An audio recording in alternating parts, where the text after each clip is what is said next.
Hey guys, so it has been about a week or so since I started my brassica seeds, and they started popping up on day 2 and 3, and every day they popped up more and more. So I waited until about 80 to 90% of them came up, and they were about, I want to say, an inch and a half to 2 inches tall. That's usually when I start potting them up into their own cells or into cups. I've done it both ways. Sometimes I'll do just cups for each seedling, and sometimes I'll just separate them all and let them be in their own little cell, which basically grows a plug, like a plug plant. So, you know what I mean? So, pretty much the same tray they're in, the same size, but just one seedling per cell, and this will grow into a plug that I will transfer into the garden when the time is right. Like right now, the temperatures are not too bad, but the chances of getting like a hard freeze are still pretty real. All right, so usually what I do is when they're about this size, I will pot them up, like I said, about an inch and a half, 2 inches the most, because I need to be able to bury that stem deep into the cell. And only the top 2 or 3 leaves, if they're starting to develop a true leaf in the center, that's the only part I want above the soil. Okay. And another thing, when you're doing seedlings of any kind, you want the light source, the energy, to be as close as possible once they sprout. So those are the trays I'm using. Those are the same trays I used to start my peppers, that my peppers lived in for about 2 months.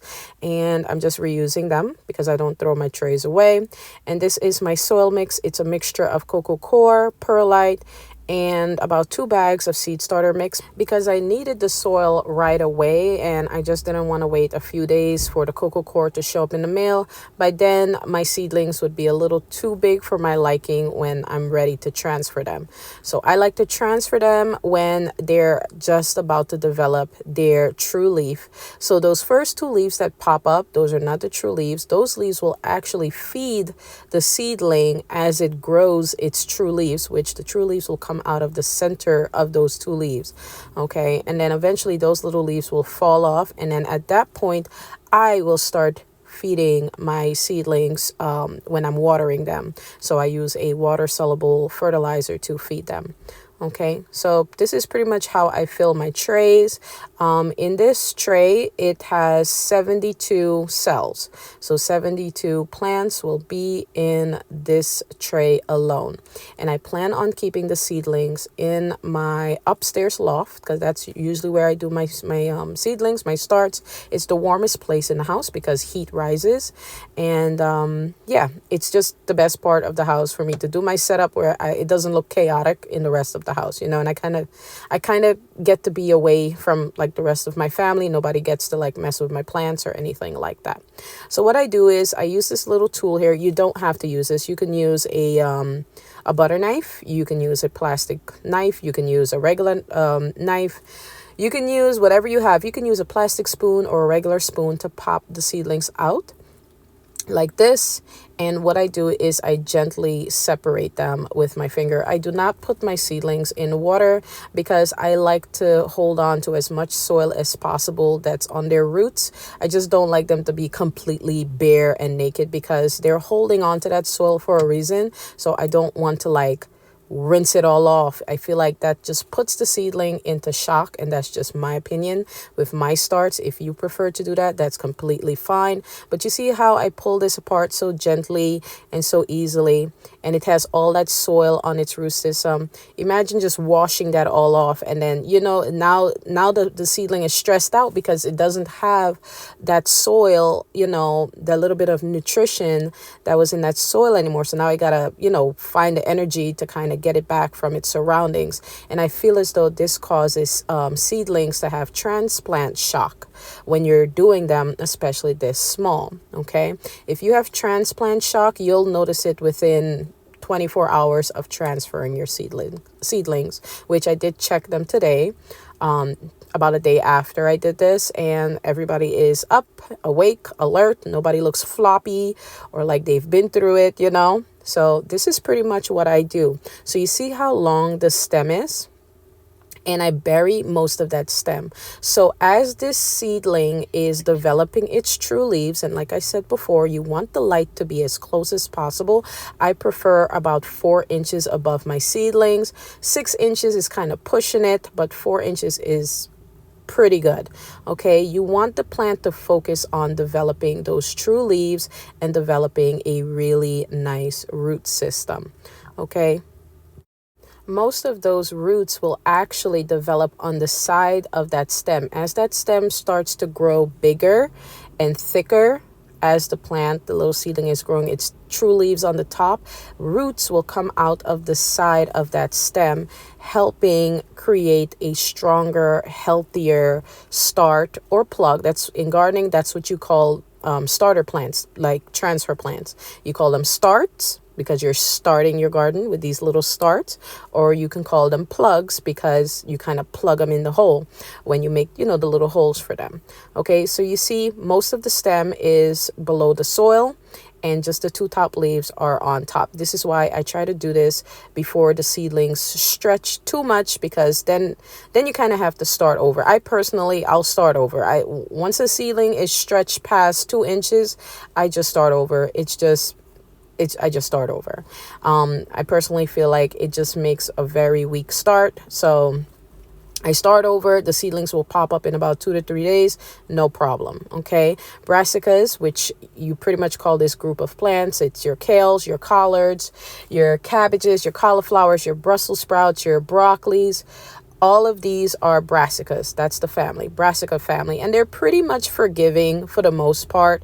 But when they've stretched to the point where the stem of the seedling looks white, it gets kind of hard to try to save that. And I mean, you can bury that deeper. It can, recover. It's just, it may take a while because it's used so much of its energy that it was supposed to use to grow those true leaves. It's used it to stretch and reach light. And the reason why they stretch like that is because the light source, which is their energy, they need that energy to grow their leaves. They're stretching to reach it. It's too far away. So that's why you have stretched ceilings. The light is too far up. Okay, so here I actually have my phone on my top rack looking down below so you could see exactly what I'm doing. And a lot of this I've done like a time lapse, slow motion kind of mix, so you guys just can see the process. I know some of you guys find potting up seedlings relaxing, so I also did it this way for those of you who enjoy it. So I ended up doing 144 seedlings. Most of these plants are for me. But I will be giving some of them away. I like to call them my garden students, which are my friends who have seen my garden and they've shown interest in, wanting to learn how to grow their own food. I mean, I try my best to teach them and they're doing great. I give them 1 season of my time. We start in late winter. That's when we start. And, I help them through the season. And then after that, I tell them you're on your own. I can't constantly help you do everything. But for the first season of them gardening, when they kind of don't really know what they're doing, I will go and set up a garden for them, do the soil for them, plant the plants for them, show them what I'm doing, show them why I'm doing it, show them where to put what, how to do this, how to, build their confidence, get them comfortable with earthworms, which are our friends. Not all of them, though. The jumping worms, not our friends. Not our friends. You see them, throw them in a bucket of water, okay? Not the jumping worms, okay? But I try my best to help them and be supportive. I recently just got a new neighbor and she bought a house that had a tiny little garden in the front. It was like kind of shabby, like it was a mess.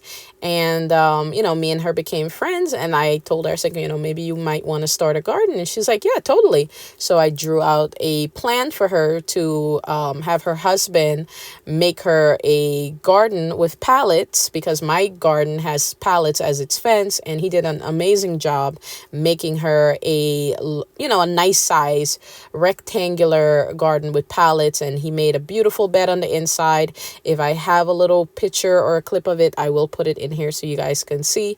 But I try my best to help people gain their confidence the first year. I give them as much advice, as much advice as I can, so that they know what they're doing. And now, even though I say, you're on your own the next year, I will still come and help. They can still text me and ask me questions. I'll still go over there and see what they're doing. I'll even go water their garden if if I take a peek and it looks kind of dry, I'll go water their garden. You know what I mean?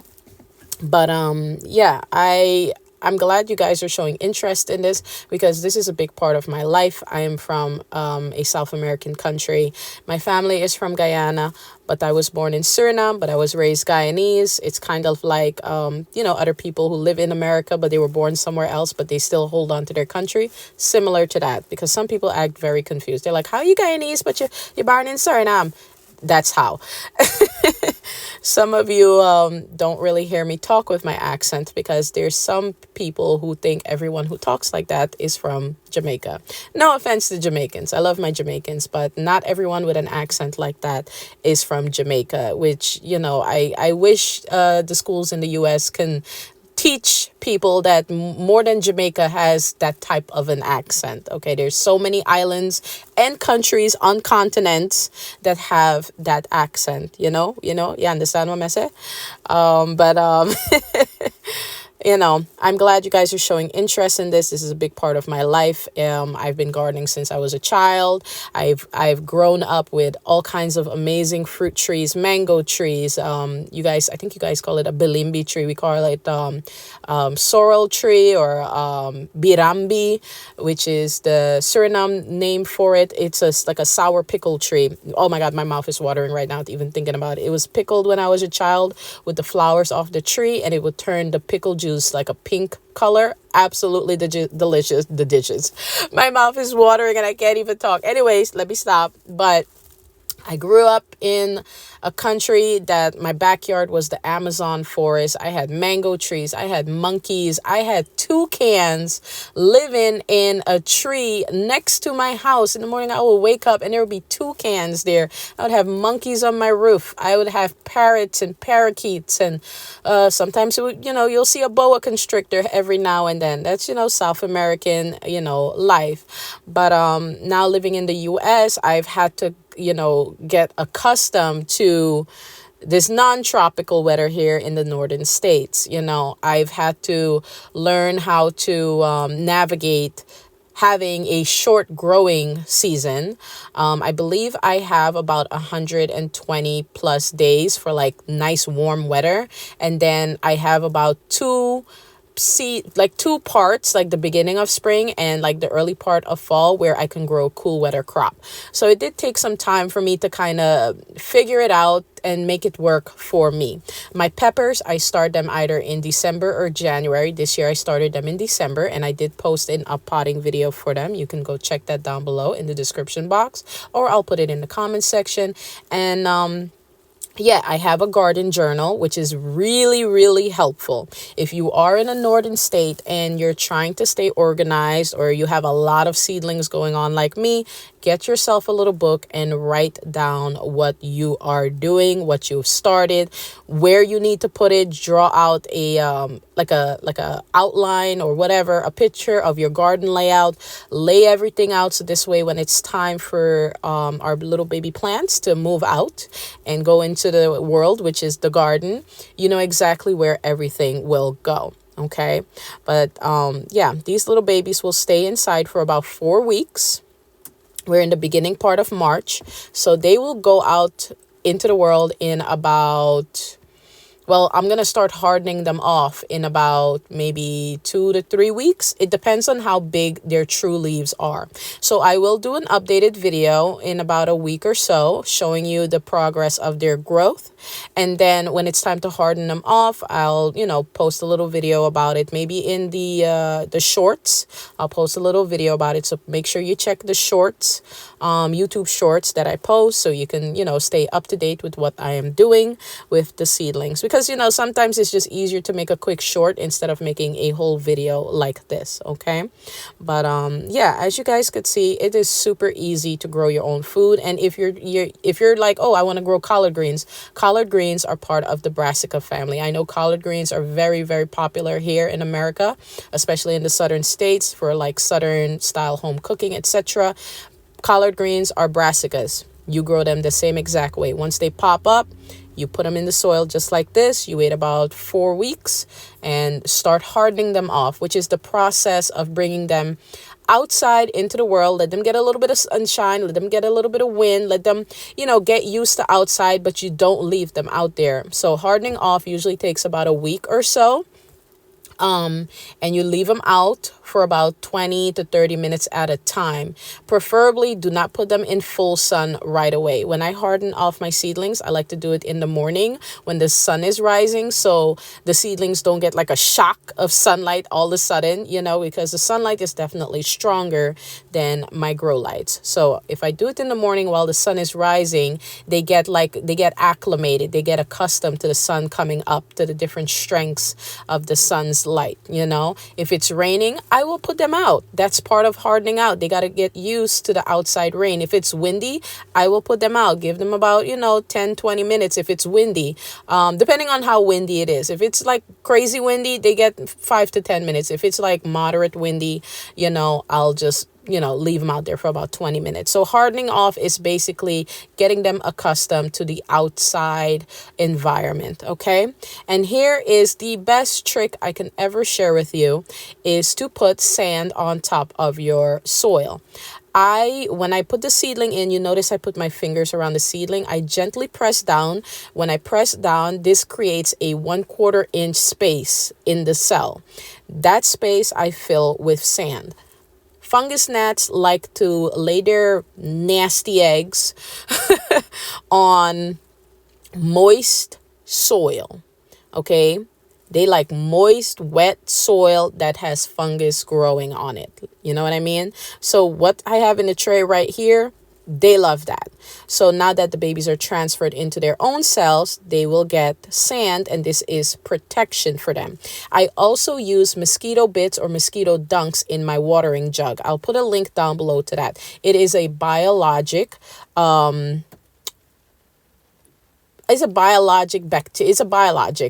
pesticide. That's the word I was looking for. You use it to kill off mosquito larvae, but that's the thing. Fungus gnat have larvae. So pretty much any larva, and it says on the back of the packaging, you can use it in your garden to water your garden.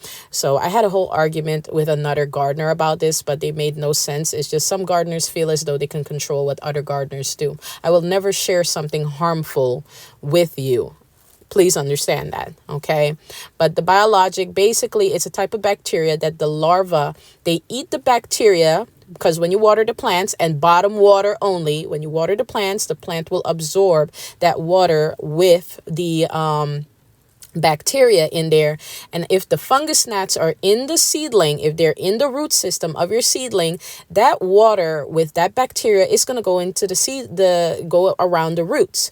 And if the fungus gnat larva is eating, it's going to eat that bacteria. And what happens is it crystallizes the inside of the larva and sending it on its way, basically. Okay. But yeah, that is the best way for me to describe this to you. All right. Once I have my seedlings, at least I got one tray done, I will lower my light. So as you guys could see, I'm lowering. This is about 4 inches above the seedlings. These lights are shop lights. Meant for like a garage shop or, stuff like that. But I use shop lights and they work just fine. You do not have to buy specific quote unquote grow lights. So long as you have a nice bright shop light, and these are LED, by the way, they do not use too much electricity. They work just fine. I've been using these for about 2 years now. Before these, I used to use light bulbs, LED light bulbs, and that worked too.